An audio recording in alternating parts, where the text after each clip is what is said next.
The hunger that shook the mountains. The town of Ashenvale had seen its share of suffering. It had buried its dead after the Great Flood of 1203, when the Murren River swallowed the lower district whole and left behind nothing but mud, wreckage, and a silence so heavy it pressed against the chest like a stone. It had endured the Black Cough plague that swept through 3 winters in a row, taking the elderly first and then the very young, until half the families in town had learned the particular loneliness of an empty chair at a table that used to be full. It had weathered famines and droughts and the kind of bitter, marrow-deep winters that made men genuinely question whether spring was something they had simply imagined. Ashenvale had bent, cracked, wept, and rebuilt again and again, with the stubborn resilience of people who had nowhere else to go and no intention of leaving anyway. But nothing, not one single disaster in its 400-year history, had prepared it for the shadow. It came without warning, as the worst things always do. One moment the Tuesday market was alive with its ordinary chaos. The clatter of cart wheels on cobblestone, the argumentative haggling of fishmongers and housewives, the laughter of children chasing each other between the legs of adults who didn't notice them, the warm smell of bread and spiced cider threading through the cold morning air like a ribbon through cloth. The sky was the particular flat gray of early autumn, the kind that promised neither rain nor sun and simply hung there, indifferent, the way skis do when they have no opinion about what happens beneath them. And then the shadow came, and the sky stopped mattering entirely. It swept over the marketplace like a curtain being pulled across a window, sudden, total, and wrong in a way that the human body understood before the mind had caught up. Every person in that square felt it in the same instant, a cold prickling at the back of the neck, a tightening in the stomach, an animal awareness that something very large was directly above them. Heads turned upward, mouths opened. And then the sound hit, a vast, rhythmic thunder, not from the sky but from the air itself being displaced, beaten aside by something enormous moving through it with absolute authority. The Dragon Emperor Veilthorn descended from the black peaks of the Korath Mountains like a judgment rendered in flesh and scale. His wingspan blotted the morning entirely. Where there had been gray sky, there was now the underside of wings like storm clouds given solid form, deep charcoal and obsidian, veined with faint lines of dark amber that caught the hidden light and glowed dully like coals that hadn't quite gone out.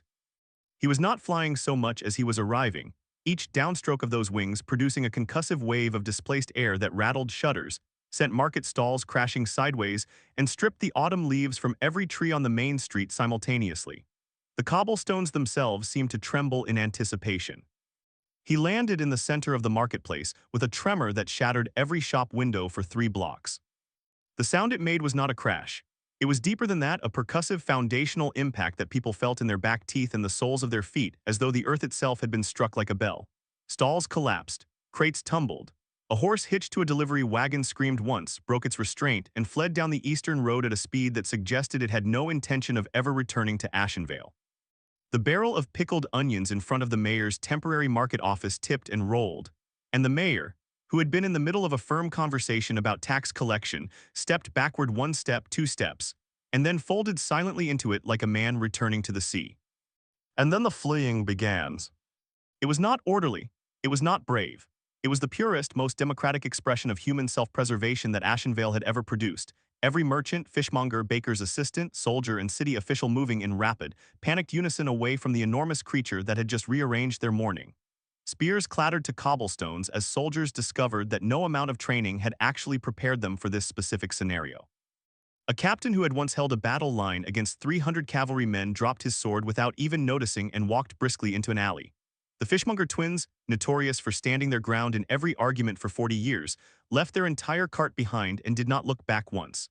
Children who had been laughing moments ago were scooped up by fleeing parents and carried like parcels. Within 90 seconds, the marketplace was empty. Almost empty. Veilthorn did not breathe fire. He did not roar, did not gnash his teeth or lash his tail or do any of the things that the ballads and the warning tales and the illuminated manuscripts in the church library had always promised dragons did upon arrival. He simply settled the way mountains settle, with the patient, immovable certainty of something that has been enormously heavy for a very long time and sees no reason to pretend otherwise. His tail curved around behind him with the slow deliberateness of a man adjusting his coat. His great clawed forelimbs pressed into the cobblestones, and the stones cracked politely beneath them, not shattering but yielding, the way things yield to weight that is simply beyond argument. Then he lowered his great scaled head. Down it came, slow as a drawbridge, enormous as a small building, covered in scales the deep shifting color of midnight water, sometimes black, sometimes a very dark green sometimes when the light caught them at the right angle, a dim and ancient bronze that spoke of centuries.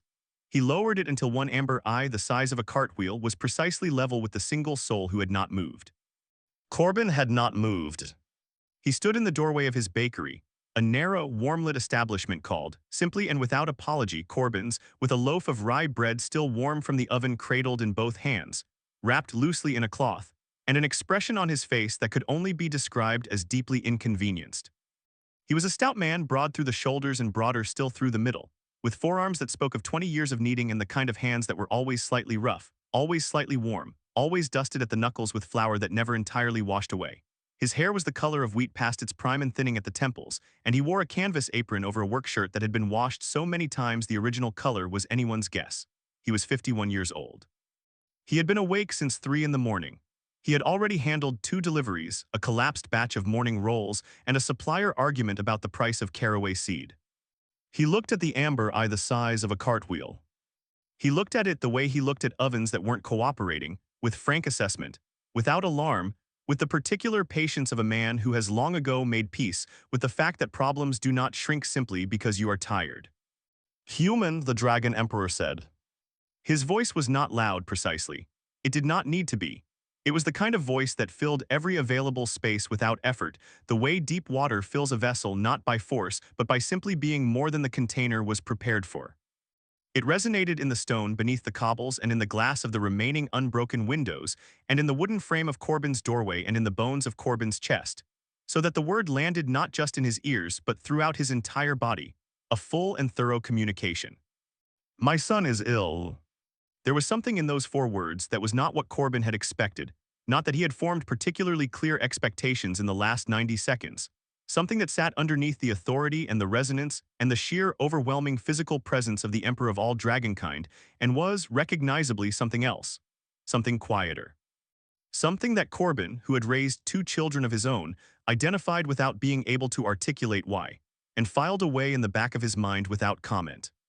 "He has not eaten in 9 days, Valethorn continued. The amber eye did not blink. It held Corbin with a steadiness that was either patience or measurement or both. "Every food in my kingdom has been brought to him. Elk, wild boar, mountain goat, the great cold-water fish from the northern lakes, salt-cured meats prepared by the finest hands in the eastern range, every delicacy that dragonkind has known for 1,000 years."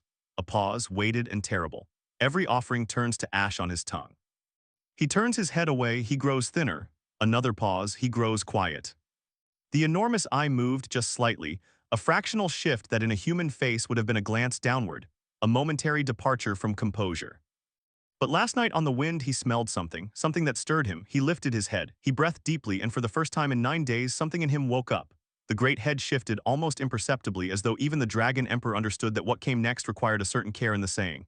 The smell came from this direction, from this street. The amber eye settled back on Corbin with the full weight of its attention. From this shop. Corbin looked down at the loaf in his hands.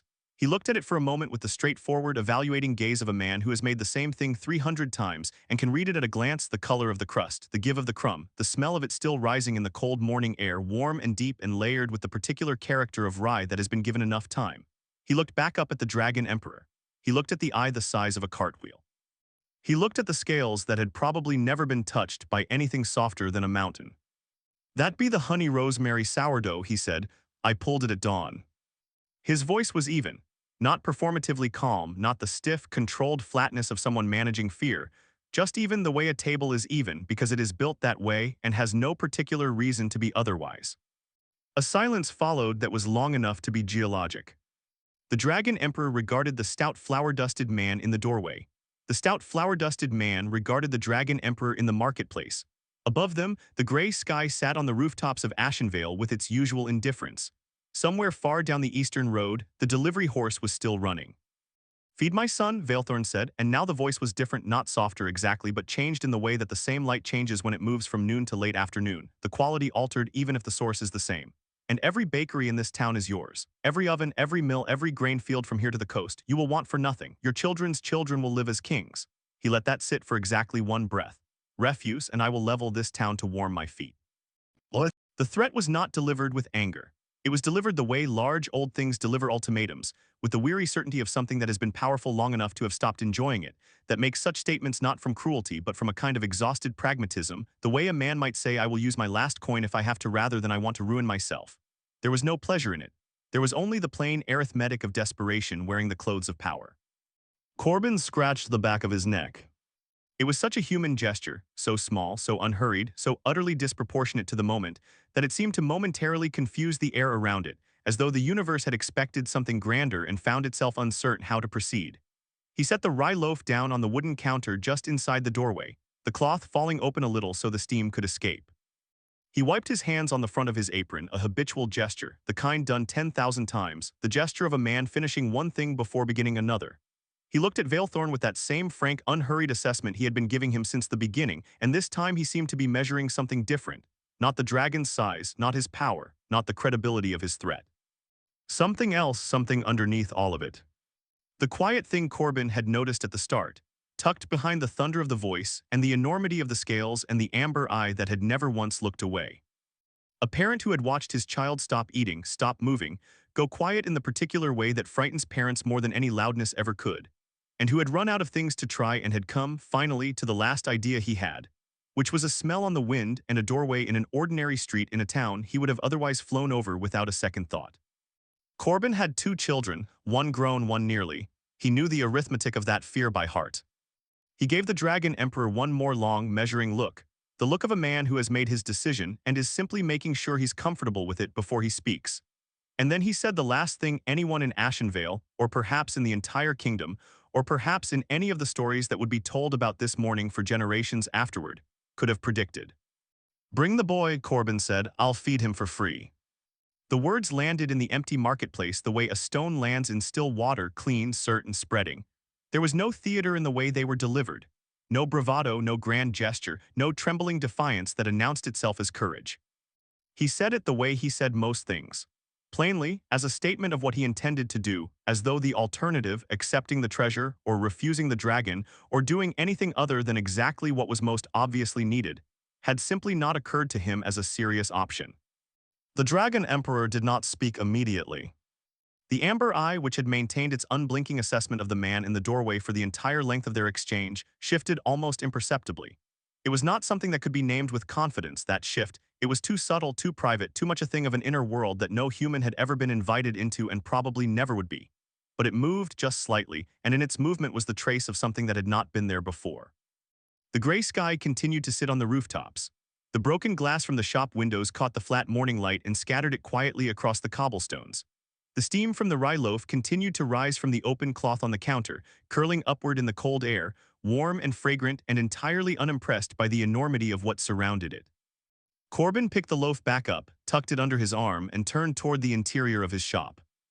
"I'll need to know how big he is," he called over his shoulder, already thinking, already moving through the calculations in the back of his mind, ratios, quantities, heat, time, the way he always thought when a new challenge presented itself, with the practical forward momentum of a man who finds questions more interesting than fear. "And whether he's got any sensitivities. Some of my doughs have wild honey. Need to know before I start."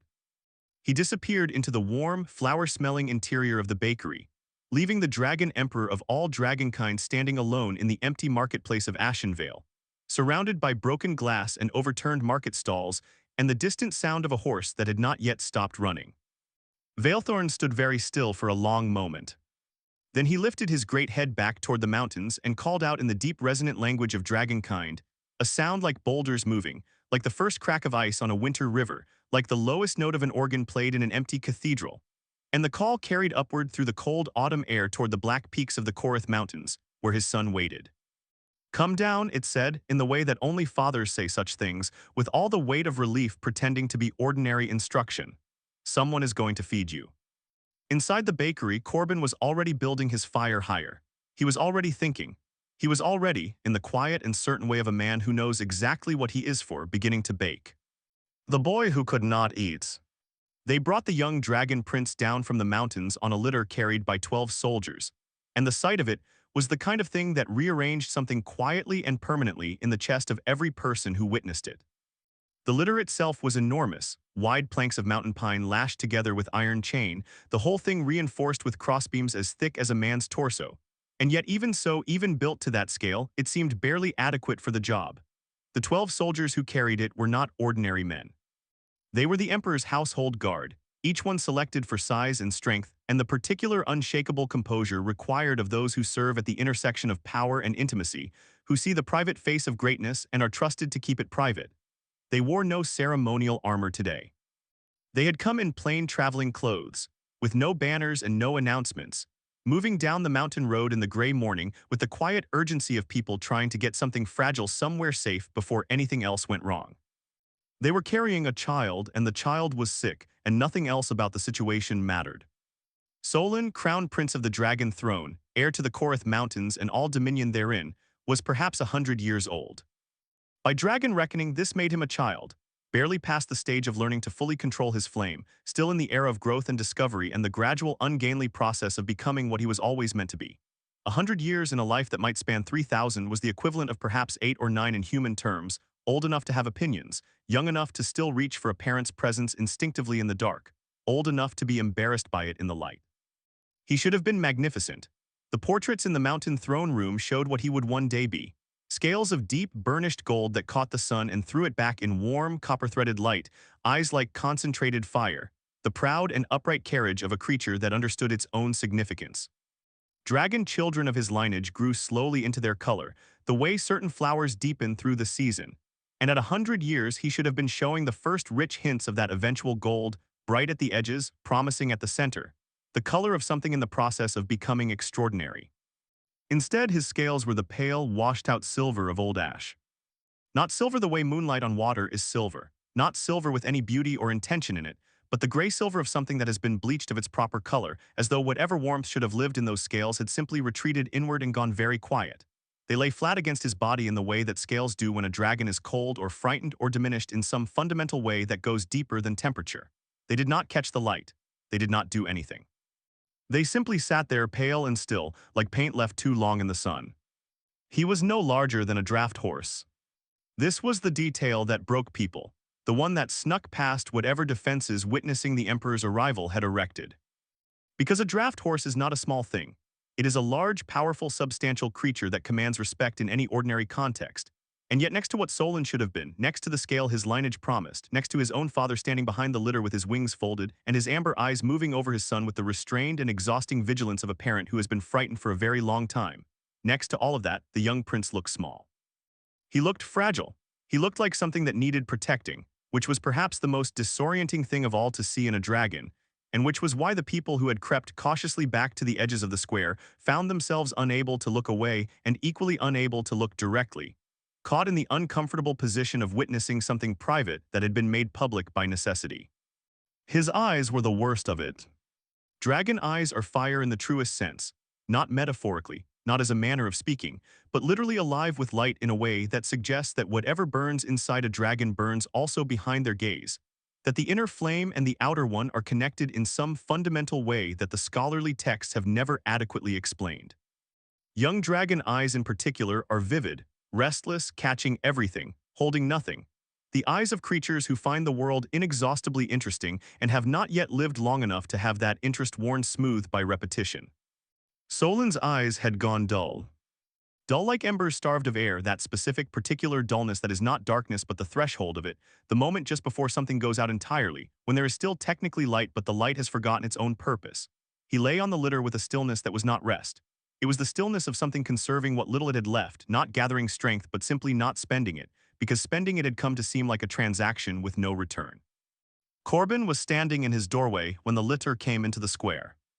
He watched it arrive with the same quiet, unhurried attention he had given the Emperor himself, not with the frozen immobility of shock, but with the active, forward-leaning stillness of a man who is already receiving information, already filing it, already beginning to think.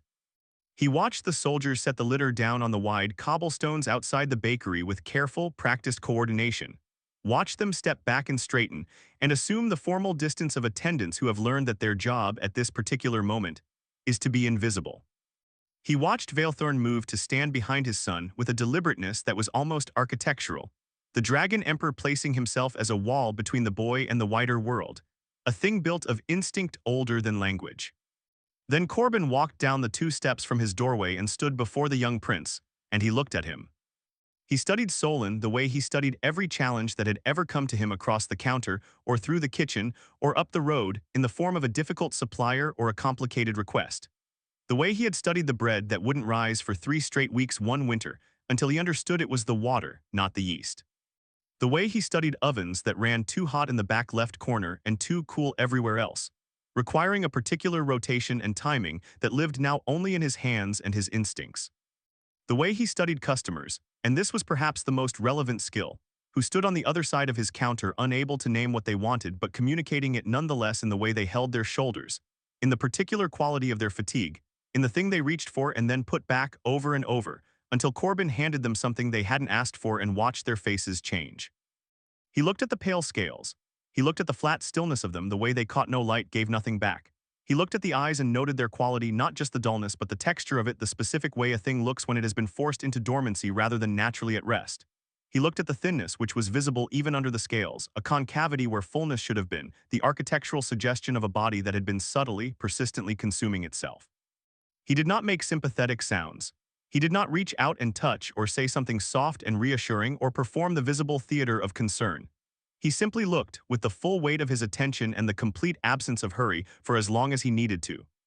Then he said to no one in particular, when did he last show interest in anything, not hunger, interest, anything at all? The question floated in the cold air. Veilthorn behind his son was quiet for a moment. 3 weeks ago, the Emperor said at last, and the 3 words cost him something that was audible to anyone paying attention. He asked me to tell him the story of the first mountain. I have told it to him 40 times. A pause. He fell asleep before the end. Corbin nodded once slowly, like a man filing something important in a place he will not forget. He straightened up, wiped his hands on his apron with the finality of a decision made, and turned back toward the bakery. Don't try to encourage him to eat while I'm working, he said over his shoulder with the matter-of-fact authority of a man in his own domain. Don't offer him anything, don't talk about food, don't make it a subject, just let him be. He paused at the doorway. And if he falls asleep, let him, sleep is useful. He went inside and he began. The kitchen of Corbin's bakery was not large.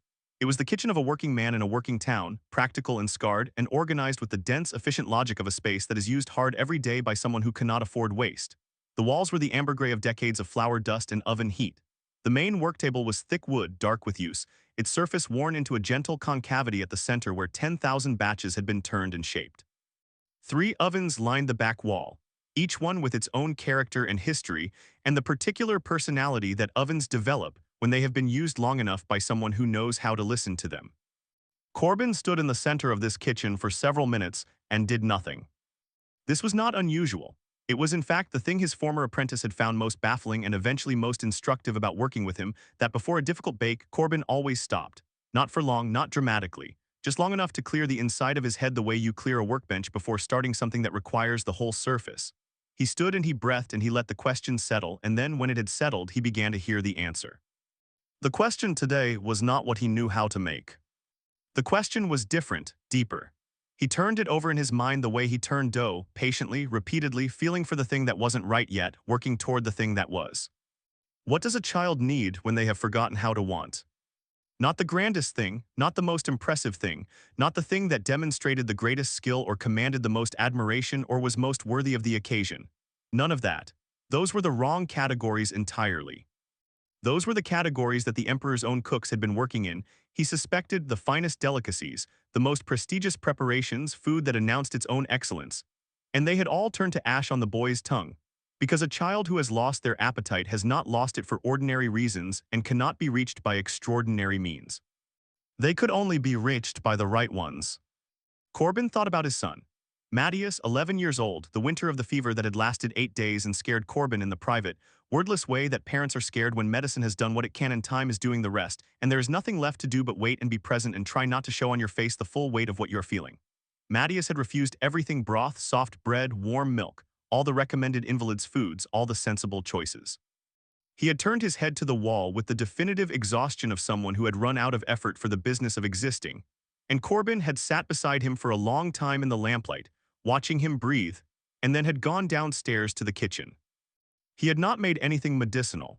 He had not made anything that announced itself as nourishment or recovery or the sensible thing a sick child ought to eat. He had made the smallest sweet roll he had ever made in his life, barely the size of his own fist, golden and soft, with good butter worked into the dough and dark brown sugar folded through the center and just the faintest, careful pinch of salt, because he had always believed that sweetness without salt was a lie, that the salt was what made the sweetness honest, what gave it dimension and meaning and the sense that it had been thought about rather than simply delivered. He had brought it upstairs on a small plate. He had not said eat this or you need to eat or the doctor says or any of the reasonable, loving, counterproductive things that parents say to sick children who have stopped eating. He had set it on the table beside the bed and said, "I made this, you don't have to eat it." And then he had sat down in the chair beside the bed and simply been there. And after perhaps 20 minutes, without looking at his father and without saying anything, Mattias had reached out one thin arm and picked up the roll and eaten it in small, careful bites. And it was the most important meal Corbin had ever witnessed in his life. Not a remedies, a kindnesses. That was the answer, that was the thing. Not the honey rosemary sourdough which had worked on the wind and through distance and in the absence of expectation. He couldn't recreate that, couldn't manufacture the accidental, couldn't engineer the particular alchemy of a smell arriving at exactly the right moment to a child who had not been braced for it. But he could do the other thing, the thing his hands already knew. He could make kindness and he could scale it up. He worked with the focused, absorbed calm of a man who has found his answer and is now simply executing it. Not frantically, not urgently, but with the productive steadiness that good bakers share with good carpenters and good surgeons, the steadiness of people who know that rushing is not efficiency, that the thing must be given the time it requires or the time will be wasted entirely. He moved through the kitchen with a sureness that was almost choreographic, reaching for things before consciously deciding to reach for them, measuring by instinct and by hand, adjusting by smell and by the sound of the mix and by the particular resistance of the dough under his palms. He used every sack of flour he had. He used every jar of honey on the shelf, 8 jars, the dark wildflower honey from the mountain beekeeper who came through town in September, complex and slightly bitter at the edges in a way that plain honey was not, in a way that gave it character. He used a full barrel of fresh cream, still cold from the morning delivery, and worked it into the dough in stages the way his mother had taught him, slowly, so that the fat distributed evenly and the final crumb would be soft and rich and yielding in a way that required no effort to eat. He added wild herbs from the window boxes, rosemary and thyme and a small handful of dried chamomile, which he had never put in bread before and which surprised him by feeling completely right, and dark sugar at the center, folded in rather than mixed through, so that there would be swirled pockets of sweetness rather than uniform sweetness, so that each bite would be slightly different, slightly discovering. And then, because he believed in such things with the quiet conviction of a man who cannot quite prove them and has long ago stopped trying, he baked it slow. Low heat, patient heat. The kind of heat that doesn't rush the bread but simply offers it warmth and lets it decide when it's ready. For the last 2 hours he cracked the oven door just slightly, just enough, so that the smell could build and gather and begin to move out through the kitchen, through the doorway, across the bakery floor, out into the cold morning air of the square where a young silver-scaled dragon lay still and quiet on a litter, and a great emperor stood behind him with his wings folded and his jaw pressed tight. He did not go to the window to check, he did not monitor the effect. He baked the bread and trusted the breads the way he always had. When he carried it outside, the board borrowed from the carpenter next door bowing slightly under the weight of the thing. The crowd that had gathered at the careful edges of the square went silent in the way that crowds go silent when something happens that they do not have language for yet. The loaf was extraordinary not because it was technically perfect, though it was, but because of what it smelled like, which was not any one thing and not any combination of things that could be listed, but was instead the olfactory equivalent of a specific emotional state. The feeling of being warm when you had been cold, of being safe when you had been afraid, of being wanted when you had begun to doubt it. The smell was memory and comfort, and the particular safety of enclosed spaces on difficult days. And it rose from the dark gold, glossy surface of the bread, invisible waves of steam that curled upward in the cold air like something being released. Every person in the square felt it land somewhere behind the sternum, in the place where feeling lives before it becomes thought. Solon's nostrils moved. It was barely perceptible, the faintest, most cautious expansion, the involuntary response of a body that had decided to stop responding and was, just now, being reminded that it had not completely succeeded. The nostrils moved and then stilled, and then moved again, deeper this time, the slow and wondering inhalation of something picking up a scent that it cannot quite believe is real. His eyes shifted. The dullness did not disappear. It didn't work like that. 9 days of it doesn't lift in a single moment, and Corbin, watching from behind the board, did not expect it to. But the quality of the dullness changed the way a room changes when a window is opened in it, not brighter yet but different, less sealed, the hint of something from outside beginning to move through it. The eyes shifted toward the bread, and for the first time in 9 days they focused. Then he lifted his head. The movement was effortful and small and immeasurably significant. It was the movement of something remembering that it had a head, that it had a neck, that the world extended beyond the flat immediate surface of the litter, that there were things in it worth orienting toward. He lifted it slowly with the careful deliberateness of a creature that has been still for a long time and is relearning the mechanics of motion, and he held it up, and his pale eyes were on the bread. Veilthorn, standing behind his son, did not move, did not speak, did not breathe in the way that parents do not breathe when something terrifying has been happening for a long time and something has just shifted, and they are absolutely terrified of being the thing that shifts it back. Solon ate. Slowly at first, tentative, exploring the way children approach things they want very much and are afraid might disappoint them. A small bite held and considered, and then the stillness of a body processing something unexpected, something that had not turned to ash, something that was still remarkably itself warm and sweet and real, with pockets of dark sugar and the clean thread of rosemary, and underneath it all the honest, grounding depth of good bread made with good hands and genuine attention. Something that had been thought about. Something that had been made for him, specifically, not as the prince and not as the heir, and not as the reason for political tension or military consideration, but simply as a child who had not eaten and needed to. And then the tentativeness fell away. He ate with growing urgency, and then he ate with the helpless, wholehearted appetite of a child who has found the thing they needed and cannot now pretend to be measured about it, who eats the way children always eat when hunger and relief and the thing that was missing all arrive at once, without self-consciousness, without restraint, with the absolute and beautiful shamelessness of genuine want finally answered.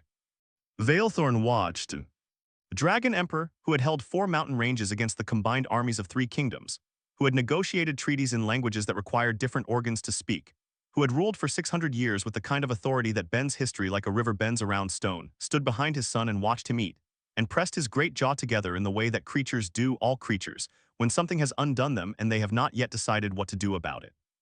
His eyes were very bright. Solon finished every crumb. He searched the board with his nose for the last traces, the way children search plates thoroughly and without dignity, and then he sat back on the litter with a solidity he had not had when he arrived, heavier, somehow more present, more there. His scales were still pale, still far from the gold they should have been, but at the very edges, at the tips of the scales, along his jaw and the back of his neck, there was the faintest warming, the first tentative return of color, the way a fire looks when it is just caught and you are not yet sure it will hold. He looked up at Corbin's. His eyes were brighter, not restored, not yet, but no longer at the threshold, back from the edge, holding something. "More please," he said, in a voice that was small and rumbling and entirely heartbreakingly ordinary, the voice of a child who has just eaten well and wants to eat more, which is the most normal thing in the world and which was, in this moment, the most extraordinary thing anyone in the square had ever heard. Corbin looked at the young prince for a moment, looked at the warming edges of his scales, looked at the eyes that were no longer quite so dull. He smiled not broadly, not with performance, just the quiet and genuine smile of a man who has done the thing he set out to do and found it sufficient. "Tomorrow morning," he said, "same time." He picked up the empty board. "You'll want the rye by then." He turned and went back into his bakery. Behind him on the litter, Solon settled onto his side with the slow, heavy satisfaction of a creature that has at last been fed. His eyes drifted toward closing. His breathing deepened. The pale scales rose and fell with the slow rhythm of a child moving, without resistance, toward sleep. And Veilthorn, the Dragon Emperor, stood over his son in the cold morning air of Ashenvale's marketplace and watched him breathe, and did not try to name what he was feeling, because some things are too large for naming, and some moments are better left exactly as they are. The unthinkable thing. The Dragon Emperor rose. It was not a gradual thing. It was not the slow, careful movement of a creature mindful of its surroundings or considerate of the space it occupied. It was the rising of something that had decided to be its full size again after a long period of making itself smaller than it was, and the effect of it on the square and everyone in it was immediate and total. Veilthorn drew himself upward to his complete height, vertebra by vertebra, scale by scale, until he stood at the full measure of what he was, which was enormous, which was ancient, which was the kind of presence that didn't merely occupy space but reorganized it, that made the buildings around the square seem briefly uncertain about their own significance. He blocked the sun for most of the square. Not metaphorically, literally. The shadow he cast was the shadow of a small mountain, and it fell across the cobblestones and the market stalls and the crowd gathered at the edges and the carpenter's borrowed board still leaning against the bakery wall. And the temperature in that shadow dropped several degrees in the way that temperature drops when something very large moves between you and the thing that was warming you, and people in the crowd pulled their coats tighter without quite knowing why. Then he spread his wings. This was not the aggressive, threat display spreading of a dragon preparing for violence, not the sharp, sudden snap of wings that meant danger and sent every living creature in range scrambling backward. This was something different entirely. This was the formal spreading, the ceremonial gesture that dragonkind had practiced for longer than human civilization had existed. The slow, deliberate unfurling of both wings to their full extension, held horizontal, held level, held with the precise and conscious control of a gesture that means something specific and has meant it for centuries. It was the posture of bestowal, the physical language of an emperor conferring distinction.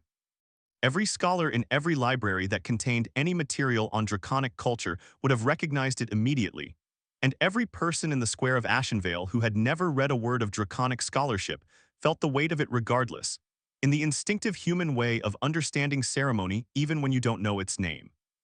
The wings stretched from one side of the marketplace to the other, enormous and dark, casting the square into a deeper shadow still. And in that shadow Veilthorn's amber eyes caught what little light remained and held it, burning with steady and ancient fire. His voice rang out across Ashenvale like a proclamation hammered in gold. Baker. The single word fell on the square with the weight of formal occasion, and the crowd at the edges, which had grown considerably since the morning, word having traveled through the town's streets with the speed that extraordinary news always travels, which is faster than any messenger and requires no legs, went completely, collectively silent. Not the hush of people trying to be quiet. The deeper silence of people who have stopped breathing. Every bakery in this town is yours. He said it the way emperors say things when they mean them absolutely and permanently, and without any future possibility of revision, with the flat, declarative certainty of someone who is not making an offer but stating a new reality, describing the world as it now is rather than as it might become. His voice carried to every corner of the square and down every adjacent street, and through the walls of every building whose windows were still intact, and people who were not present heard it through their walls and came to their doors. Every mill, every grain field, every oven from the coast to the mountains. A pause that was not hesitation but emphasis, the pause of someone ensuring that the full dimension of what they are saying has time to arrive. Name your titles and they are granted, name your price and it is paid. The wings, still spread, held their position with the motionless precision of something carved from dark stone. You have saved the life of my heir. There is no measure great enough, but I will give what measure I can. The silence that followed this proclamation was of a different quality than the silence during it. The silence during it had been the silence of listening.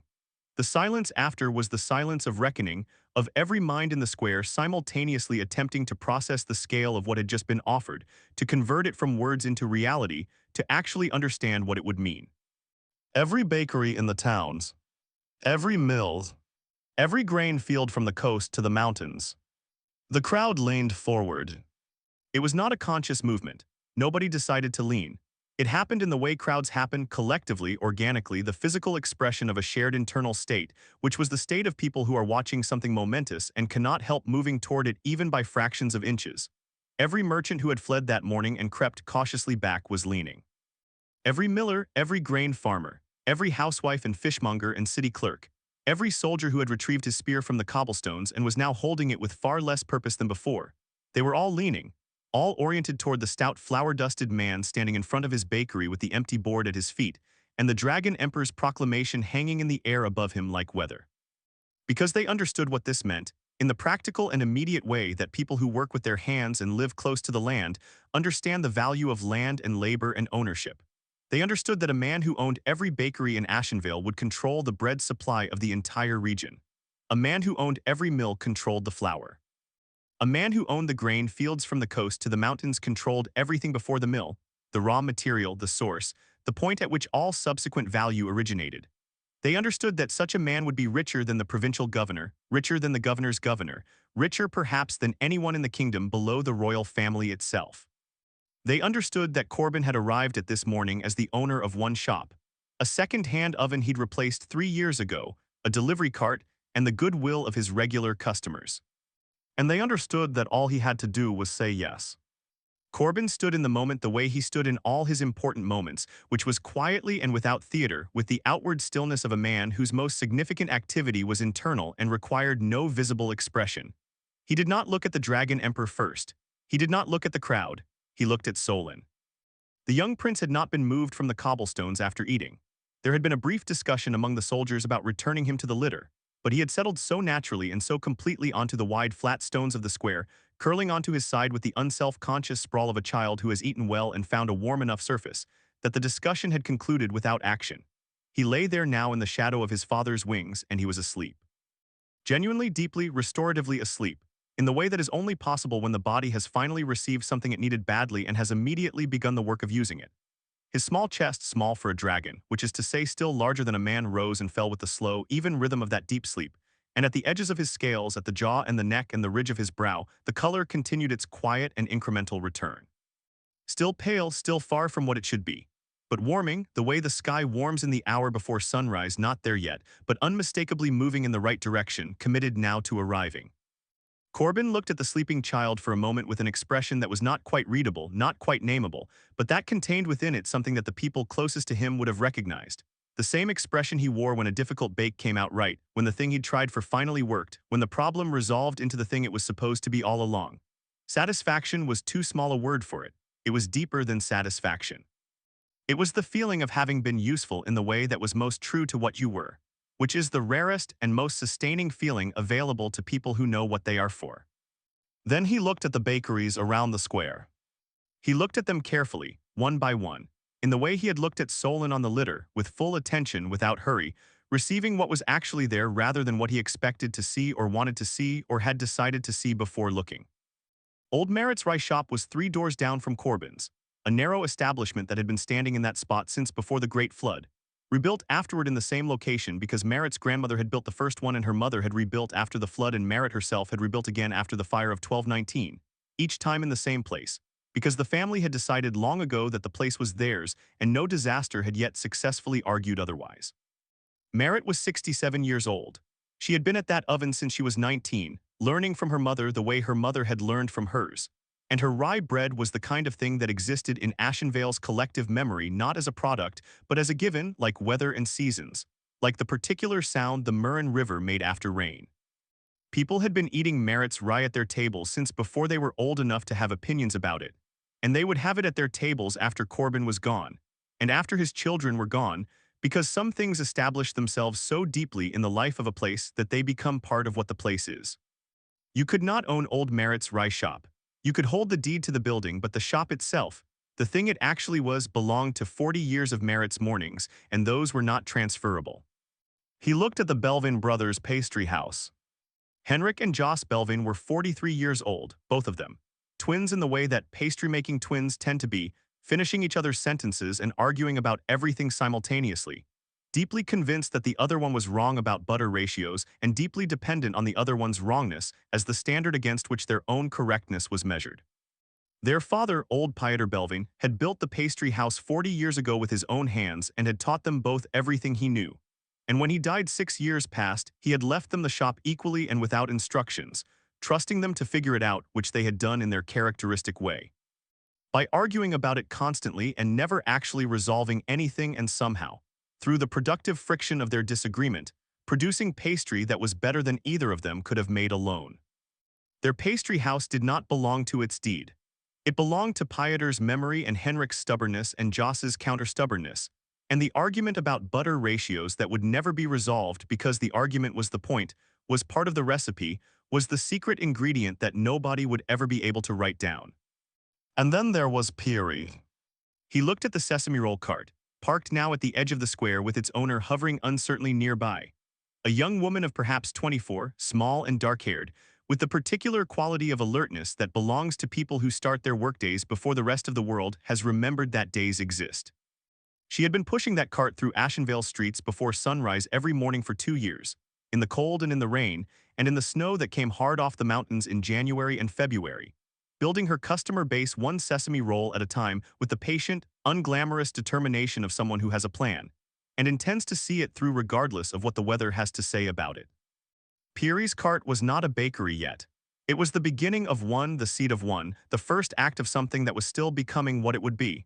She was not yet who she was going to be, in the way that Solon was not yet the gold he was going to be. She was becoming. And the process of becoming required the cart to be hers, the customers to be hers, the cold mornings and the difficult winters and the gradual hard-won accumulation of 2 years of pre-dawn labor to remain hers. Because those things were not just property, they were the experience that was making her.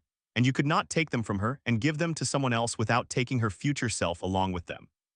Corbin looked at all three of them, and at the other bakeries around the square whose owners he knew just as well, whose histories were just as specific and irreplaceable, whose shops were not really shops at all, but were rather the physical addresses of particular human lives that happened to involve flour and heat, and the daily, essential business of feeding people. He turned back to the Dragon Emperor. And he did the unthinkable. "I don't want them," Corbin said. He said it simply, in the same even voice he had used all morning, without apology or theater or the slight performative edge that people sometimes put on noble refusals to signal that they are aware of their own nobility. He said it as plainly as he had said everything else, as a statement of fact, as a description of the situation as it actually was. "Those aren't my bakeries to take." He crossed his arms over his flour-dusted chest. The gesture was not defiant. It was the gesture of a man who is comfortable with what he is saying, who has no uncertainty about it, who crosses his arms because he is finished rather than because he is bracing for something. "They belong to the people who built them." The crowd made no sound. There was a quality to their silence now that was different from all the previous silences of the morning, different from the paralyzed shock of the Emperor's arrival and the breathless anticipation of the proclamation. This was the silence of people who have just heard something unexpected and are still in the process of deciding what it is, holding it carefully at a slight distance while the full weight of it becomes clear. But Corbin continued, and there was something in the word that was not dismissal but transition, not the end of the thought but the turn of it. "If you want to do something for this town, your majesty," and here he paused just briefly, long enough for something like consideration to cross his face, long enough to make clear that what followed had been genuinely thought about and not simply produced on the spot. "Fix the North Road." He said it with the matter-of-fact directness of a man reporting something broken that needs repair. "It's been broken since the last rockslide. The grain carts can't get through without losing half a wheel. Every baker in Ashenvale orders from the northern mills, and every last one of us pays for the damage in delayed deliveries and broken axles and flour that arrives late and costs more than it should because the difficulty of getting it here gets added to the price somewhere along the way." He looked at the Emperor with the frank, unadorned gaze he had maintained all morning. "Every baker in Ashenvale could use a road that works." The silence that followed was the most profound that Ashenvale had ever produced in its 400-year history. It was not the silence of shock, exactly, though shock was present. It was deeper than shock, more complex than shock. It was the silence of an entire crowd of people simultaneously confronting the gap between what they had expected to happen and what had happened, simultaneously attempting to process the fact that a man had just been offered everything and had asked for a road. And the gap between those two things was so vast and so strange that the mind required time simply to measure it before it could begin to understand it. Valethorn stared at the man. He had been alive for 600 years. In 600 years, the Dragon Emperor had bargained with kings, men who had come to him with elaborate proposals, with strategic considerations, with the careful, self-interested mathematics of people negotiating from positions of relative weakness, always asking for more than they expected to get and building in room for the inevitable counteroffer, because that was how power moved between powerful people. In the precisely choreographed dance of those who understood that everything had a price and the only question was who paid it. He had accepted tributes from generals who brought him gold and territory and the formal submission of conquered armies. He had received treasure from warlords, chests of jewels, herds of rare animals, weapons of ancient craftsmanship, all of it offered with the explicit or implicit hope of something in return. He had navigated 6 centuries of the accumulated self-interest of every ambitious, powerful, and desperate creature who had ever wanted something that the Dragon Emperor could give. In all of that time, in all of those centuries, in every negotiation and every tribunal and every moment of dispensing power or withholding it, he had never once encountered this. Someone who declined power out of consideration for people who would never know the gift had been refused on their behalf. The crowd knew about Old Merritt and the Belvane brothers and Peary's cart. Corbin knew they knew. And yet the knowing was not the reason, not the primary reason, not the engine of the decision. The knowing was simply the mechanism by which the decision expressed itself, the specific form that the underlying thing had taken. The underlying thing was something else. The underlying thing was a man who had looked at an enormous gift being held out to him and had looked at it honestly, and had thought not what can I do with this, but what is this actually asterisk? And the answer he had arrived at was that it was a collection of other people's lives and futures and identities and irreplaceable morning-specific knowledge about butter ratios. And that you could not take those things and call it reward because they were not things that could be separated from the people who had built them without damage to all involved. And so he simply did not take them. and asked for a road instead. Because a road helped everyone and required nothing from anyone except the fixing.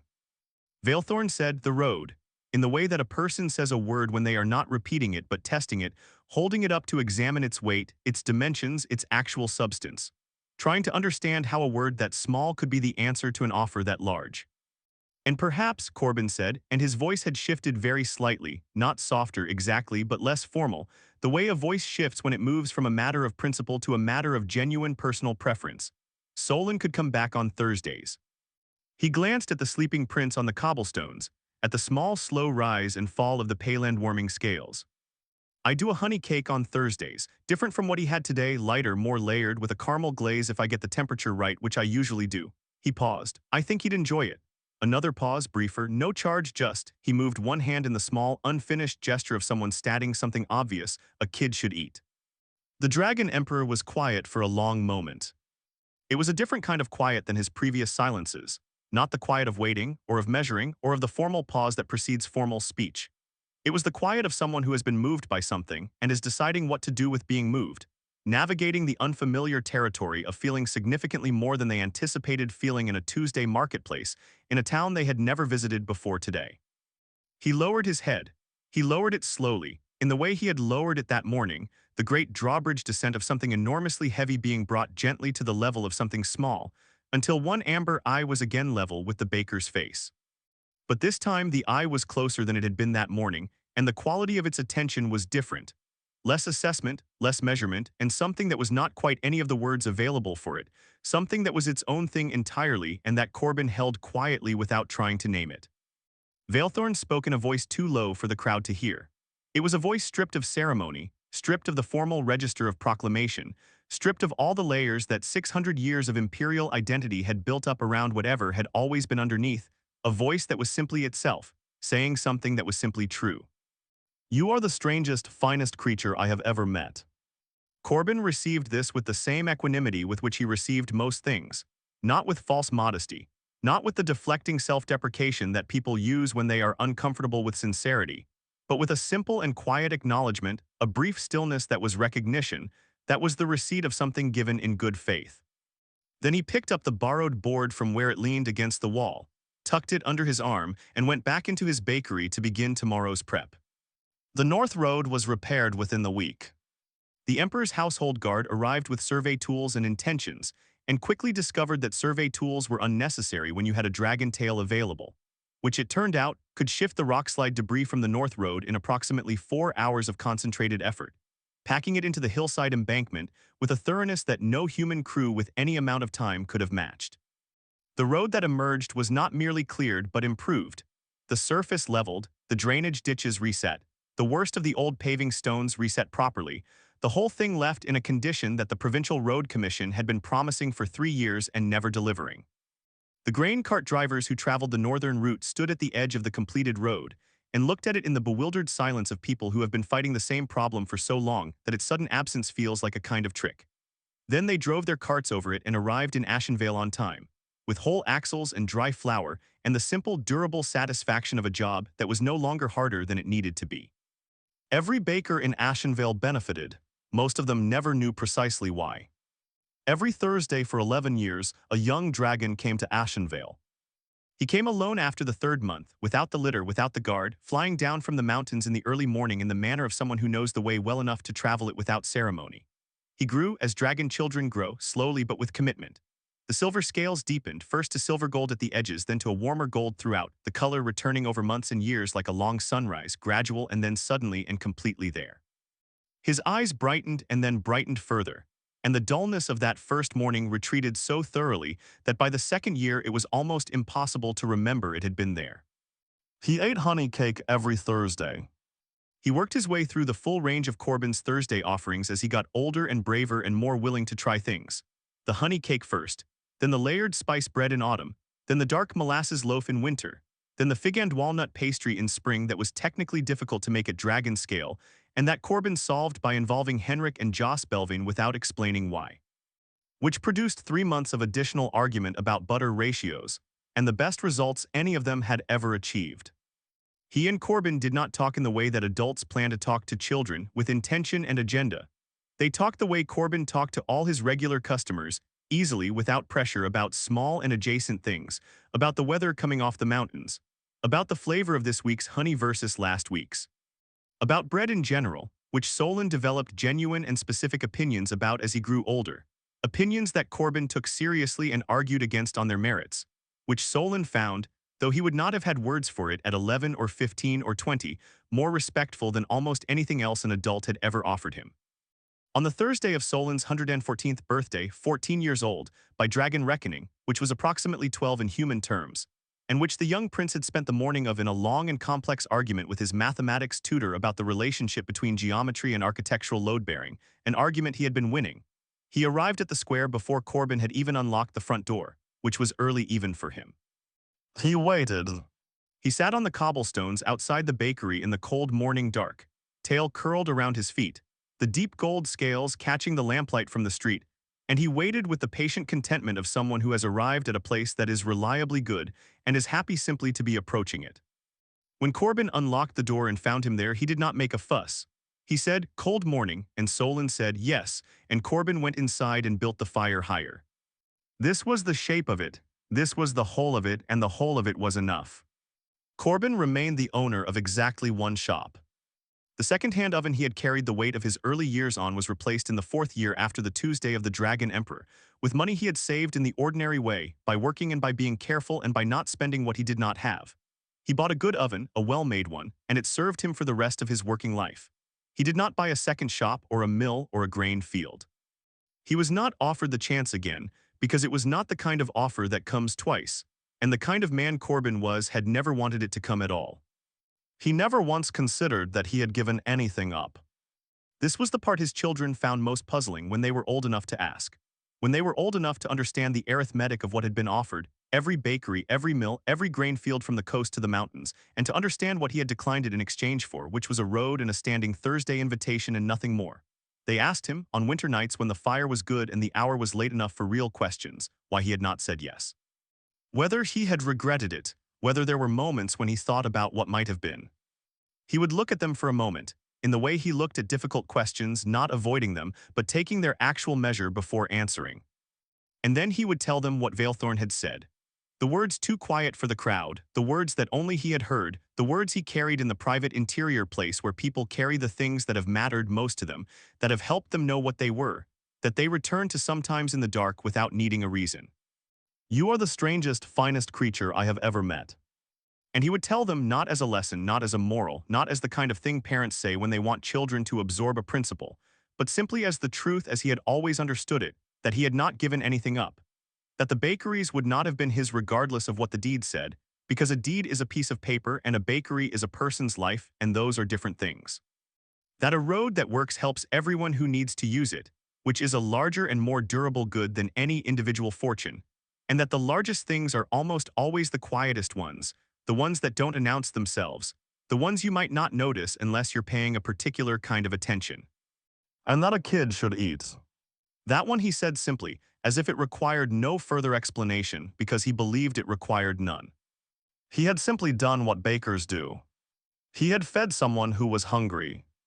And that had been from beginning to end the whole of it. The end.